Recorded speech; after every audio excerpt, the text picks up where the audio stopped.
المجالس والتجمعات اللي بنشوفها كترت، حاجة جميلة. المفروض إنه مكان آمن. الناس اللي اخترتهم ناس تقعد معاهم براحتك وتتكلم وتفضفض من غير خوف ولا قلق. بس للأسف في منهم ناس علشان تكسب ناس تانية وعندهم معلومات، ناس بتخون المجالس، تنقل كلام من هنا وهناك، تحكي أسرار، تسجل محادثات، تصور، تزود تنقص على مزاجها، على حسب حبها أو كرهها للشخص ده. خذلان وكسر ثقة المفروض تكون بين الناس. خيانة المجالس بتعمل مشكلة أكبر، مجتمع بيتفكك ويبقى بعيد عن بعض لأن الكل خايف من بعض. الكلمة وحفظ السر أمانة، مش وسيلة للابتزاز والغدر والخيانة. خلي بالك من خيانة المجالس. ده موضوعنا النهاردة يا أمل، موضوع خطير جدا. برحب بيكي معايا، ودايما لازم نسيب أثر.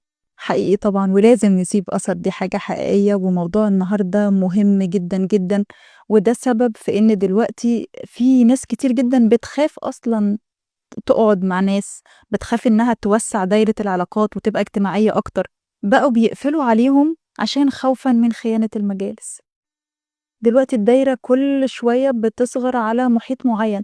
أنا بالنسبة لي بخاف أوسع دايرتي عشان أنا مش عارفة الناس، بخاف أتعرف على ناس جديدة، إن الناس دي ما تكونش أمينة، إن يحصل فعلا خيانة للمجالس. عشان كده قافلة على نفسي دايرة صغيرة، عشان أنا عارفة إن الدايرة دي كويسة ومهما اتكلمت معاها مش هيكون في خيانة للمجالس. العمر بيعدي، ولكن في لحظة من اللحظات موقف عمري ما انساه.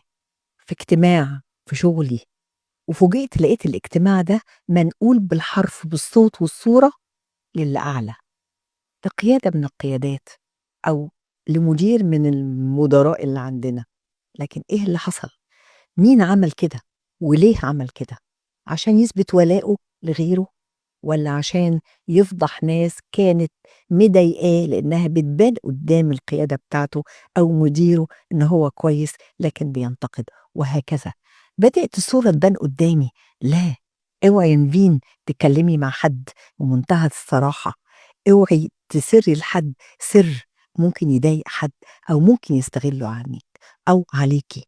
دي كانت نقطة انطلاقي إن أنا أخلي بالي. هل المواقف اللي لازم تعلمنا إن إحنا نخلي بالنا أو توعينا، ولا ممكن حد زي كده زينا يسيب أثر ونقول للناس خلي بالكم؟ الجزء اللي انت اتكلمتي فيه دي كارثة، كارثة إن انت تبقي موجودة في مكان وتتكلمي بفطرتك وعلى طبيعتك، بدون تكلف وعادي. أنا ممكن أبقى زعلانة متضايقة، أنا أمنتك وأمنت الناس اللي قاعدة دي على حاجة فيا، أمنتكوا إن أنا قاعدة بتكلم معاكوا بأريحية. تقوم انت تخون الأمانة وتعمل حاجة كارثية تضرني؟ انت مش بس انت خنت أمانة المجلس، انت ضرتني وأذتني وأذيت كل اللي موجودين. عشان ايه؟ عشان تكسب حاجة بونت كده عند مديرك، او ان انت اللي حلو قوي. طب ما انت لو قعدت مع حد تاني هتتكلم على مديرك. وممكن على فكرة تكون قعدة صحاب، ممكن تكون قعدة جيران، ممكن تكون قعدة أهالي. وللأسف خيانة المجالس بتتمارس من غير ما تحس. لكن هنعمل ه- هت انا شايفة ان انا مش كل حاجة اتكلم فيها قدام اي حد.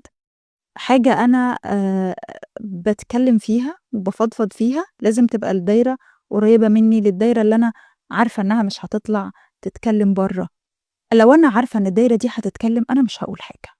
أنا مسجل لك، أنا مصورك، أنا يعني سامع كل الحوار وهبعته. خلي بالك إيه يا جماعة اللي حصل.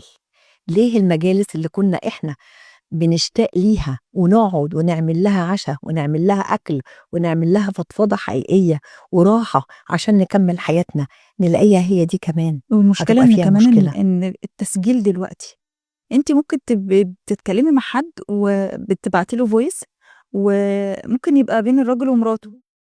الفويس ده تحول تبقى بين اتنين صحاب، فهي بتبعت لها فويس تشكيلها من جوزها أو تقول لها عن حماتها وعيلتها. تقوم صاحبتها تاخد الفويس تبعته لجوزها، مراتك بتتكلم عليك تقول كذا وادي صوتها تشوف بتتكلم عن حماتها فتخرب البيت. يعني دي كارثة إن أنتِ ما تأمنيش إنِّك تبعتي طب ده مش كتابة فهيقولوا أي حد كتب وباع، ده صوت. خلّينا نتكلم بقى على المجالس الخاصة اللي بين الراجل ومراته، خلّي بالكم بقى كمان ابتزاز، حتى المجلس ده، حتى اللقاء ده، حتى العلاقة دي أصبح ليها كمان خيانة، وإن أنا ممكن أبيعك واشتريك في لحظة. الراجل اللي استأمنته عشان أعيش معاه مصورني، أو الست اللي أنا عايش معاها مصورها. فين هنا الأمانة اللي احنا اتربينا عليها وشفناها؟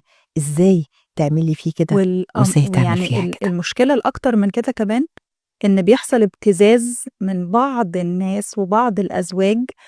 مراتك حلالك، فطبيعي هتبعت لك صور، هتبعت لك فيديوهات، طبيعي أنتم في بينكم علاقة زوجية. مجرد ما هيحصل انفصال وطلاق، أوقات الزوج بيبتز الزوجة بالصور بتاعتها. احنا بنقول مش أوقات، حقيقة احنا شايفين. هي حقيقة، ما إحنا عشان ما نعملهاش قاعدة عامة إن بعض الأزواج حقيقة إحنا شايفينها، وبعض الأزواج بيبتزوا زوجاتهم. طب أنا فين الأمانة؟ أنت جوزي، أأمنك إزاي؟ ما أكيد مراته مش هتبتزه بصوره يعني. الفكرة في إن الراجل اللي يبتز مراته. والله هي الكارثة في إحساسك بالأمان، إن أنت تبقى حاسس بالأمان وأنت قاعد مع صاحبك، حاسس بالأمان وأنت قاعد مع عيلتك. حتة الأمان دي كانت نعمة كبيرة وما زالت نعمة للي يحافظ على عهد. ناخد حتة كمان بتاعة زملاء العمل. يعني دلوقتي إحنا بنشوف يعني ممكن يبقوا ناس زملاء في العمل، ييجي الراجل ييجي من بيته زعلان من حاجة بسيطة، فتقوم الست السكرة اللي موجودة معاه زميلته في الشغل، إيه متضايق ليه؟ إيه المشكلة؟ يقول لها مثلًا كلمتين بس. بس يبدأ إنه بس يقول لها ده أنا مراتي عملت، ده ما فطّرتنيش الصبح، عملت كذا. هي تاخد بقى إزاي ما تفطّركش قبل ما تنزل الشغل؟ ده أنا لازم أجهّز لجوزي الفطار قبل ما أنزل، فطار وأعمل له كوباية القهوة وأروّق العكسية اللي هو يتمناها. ما أنا كده لأ، وهي يكون إيه مأمنه. بالضبط، يحكي لها. وفي نفس الوقت طَب أنتِ بتشوّهي صورة مراته، وبتخلّيه كده هو يشوف فيكِ أنتِ النواقص اللي في مراته. فأنتِ كده بتعملي إيه؟ حتى لو هي متجوّزة أو منفصلة، طول الوقت إنها تبيّن إن أنا كويسة. أنت عندك المشكلة كذا مع مراتك، فطول الوقت تقولي لأ دي مراتك المفروض تعمل كذا. طَب ما أنتِ موجودة معاه في الشغل، مراته دي في البيت. أنتِ دلوقتي تبيّني إنِّك مثالية ليه؟ ما أنتِ في البيت أكيد زيّها، أكيد أنتِ كمان عندِك نواقص وأنتِ كمان عندِك تقصير، فليه يعني دي سِت زيِّك. خلّي بالِك وخلّي بالك، خيانة المجالس مش هنشيل كلمة مجالس، هنركّز على الخيانة. خلّي بالك دان تدان، ومع بعض هنسيب أثر.